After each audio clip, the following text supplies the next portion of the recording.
Assalamualaikum warahmatullahi wabarakatuh. Jumpa lagi dengan PD Baca Saham. Mudah-mudahan teman-teman semakin hari semakin tambah percaya diri, tambah wawasan, maka beriringan juga dengan tambah cuan secara istiqomah.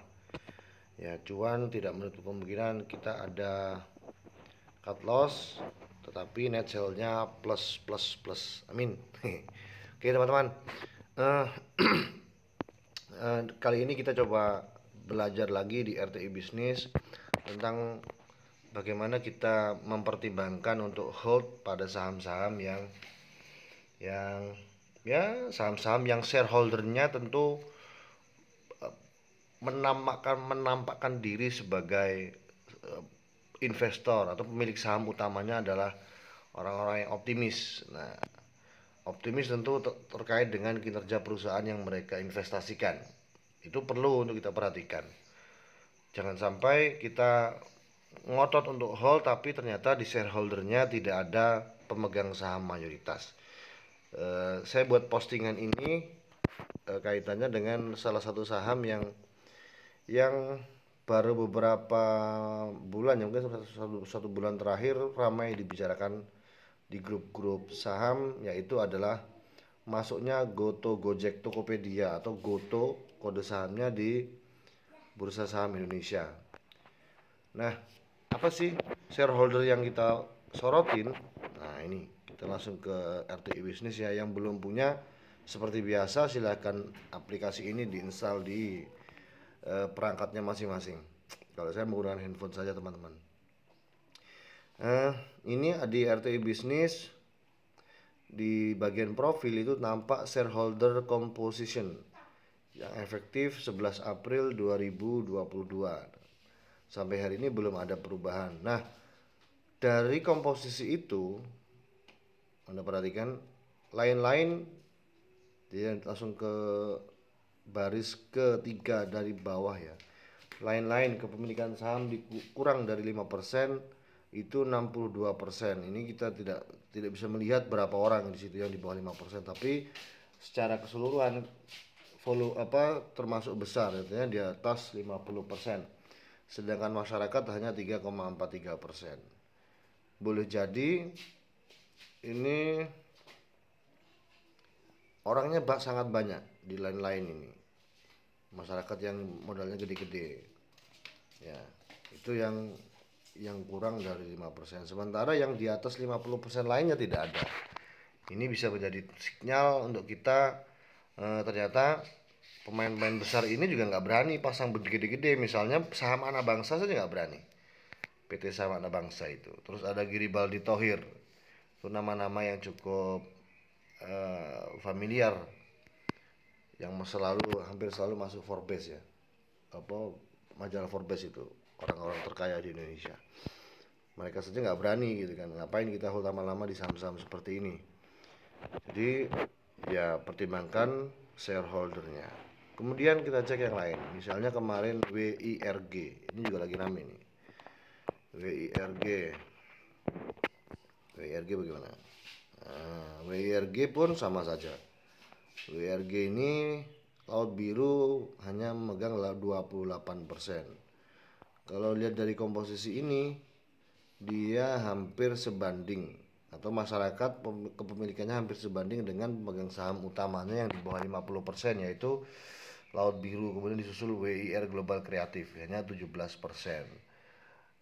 Dengan angka begini tentu ya kita pertimbangkan saja untuk hold ya. Tapi misalnya strateginya bukan hold mas, tapi hanya melihat bid dan offer. Jadi mana yang bidnya tebal, mana offernya kecil atau aksnya kecil, dia main di situ, ambil 1 tick 2 tick maksimal. Yo enggak apa-apa, saya kira gitu ya. Karena dilihat dari sini kayak WRG ini market cap-nya juga besar. Dan pasarnya ramai nggak? Kalau dilihat dari sini kayaknya belum ramai ya. Momentumnya sudah hilang. Momentum ramainya hilang. Ini lihat, ini baru masih gede nih karena baru press release. Kita cek misalnya yang turun drastis HMSP. Nah, ini yang menarik ya, MSP itu dia memang turun, teman-teman. beberapa bulan, bahkan kayaknya hampir 1 tahun ya, HMSP ini turun 1 tahun terakhir. Nah ini lihat, mulai Januari, 3 tahun terakhir kita lihat dari 2020 sampai ke 2022 ini masih terus turun. Nah di 2022 ini bagaimana sebenarnya sikap kita itu?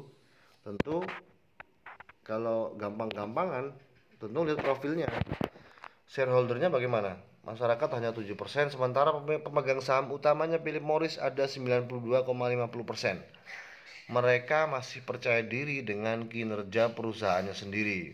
Boleh jadi ini menjadi sinyal buat kita untuk mempertimbangkan HMSP sebagai ketika nyantol di sini hold saja gitu loh. Ya hold saja, kalau misalnya mau keluar paling nggak kita siapkan strategi lain, misalnya average down atau bagaimana. Tapi average down yang nampaknya terukur adalah average down yang menggunakan fraksi harga. Yang belum paham tentang fraksi harga silahkan scroll ke bawah tentang belajar average down menggunakan fraksi harga. Itu cara average down-nya para sultan ya. Kira-kira begitu teman-teman. Apalagi ya, misalnya HMSP ini dari sini bagus, terus kemudian dari shareholder juga lumayan kan, masih optimis mereka. Hanya saja mungkin kita perlu perhatikan adalah sejak bulan Desember 2021 sampai bulan Maret ini jumlah pemegang sahamnya banyak lagi sedang melepas saham. Tandanya apa? Itu merah-merah itu sebelah kanan itu minus. Nah kalau plus, misalnya di November itu plus, ya kan, itu mereka sedang akumulasi. Berarti memang ini belum ada akumulasi. Kalaupun ada kenaikan, itu memang fenomena pasar saja. Nah, kayak gini macam ini. Nah, ini perlu kita perhatikan. Coba satu lagi yang menarik, UNVR gimana?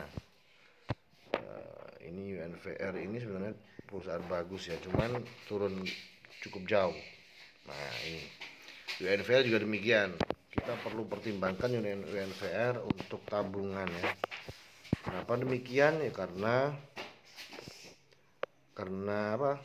Kinerjanya masih berjalan satu, terus operating profitnya juga besar, dan shareholdernya juga lumayan percaya diri. Unilever Indonesia Holding itu masih percaya diri dengan kinerja perusahaan yang mereka kuasai. Meskipun bulan Maret ini mereka masih melepas beberapa sahamnya. Nah, itu kira-kira soal harga UNVR 1 minggu terakhir bagaimana? Naiknya luar biasa ya. Yes, ini kira-kira begitu. Ini pemahaman paling dasar ya yang saya pahamin. Kita misalnya nyantol itu lihat shareholdernya, kok shareholdernya nggak meyakinkan, ya kita cari cara untuk keluar ya. Usahakan tidak cut loss besar-besar. Tapi ya gimana lagi, silakan coba cari-cari strategi apa yang tepat untuk keluar dari saham-saham nyantol. Itu kira-kira teman-teman. Ingat, materi ini hanya seputar shareholder. Kalau shareholder masyarakat di atas 40%, sinyal Anda harus hati-hati memegang saham di saham-saham tersebut. Itu saja, kurang lebihnya mohon maaf. Assalamualaikum warahmatullahi wabarakatuh.